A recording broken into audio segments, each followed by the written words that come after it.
Europe as a non-denationalizing service useful for the Euro nations. The European strategy of global extension of customs treaties with minimized tariffs and fair trade rules should be seen as a solution for an orderly reglobalization of international trade that counters deglobalizing tendencies. But can an EU that is not sufficiently integrated and geopolitically strong sustain the role of a Eurocentric reglobalization that in fact challenges the geoeconomic and geopolitical centrality of the United States and China? Canada and Japan signed customs treaties with the EU because of the worrying posture of the first Trump administration, 2016-20, and now multiple nations, India, the Mercosur area, Mexico, etc., are doing so or preparing to do so due to the tariff/protectionist worsening of the second one, since 2024.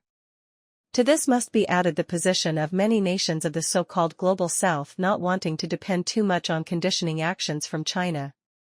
I asked the European colleagues of the program Conflictual Deglobalization and Selective Reglobalization, launched by Stratematica in 2013, to find an internal EU model that could give sufficient strength to the European external strategy, proposing two realistic and non-ideological reference points. A. So far the EU's external success has been based more on the fear of America and China by other nations than on the EU's own capacity. B. The Euro scenario cannot foresee either a rapid confederalization of the EU or the continuity of its insufficient internal integration. The first results have led to a hypothesis named Europe as a service.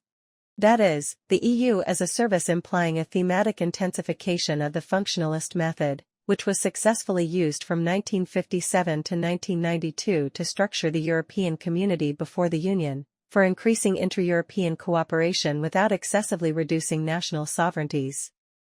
How? The analysis has shown the feasibility of some key steps for more selective integration, a smoother single financial market, a military Euro coalition both autonomous and NATO compatible, and an energy policy.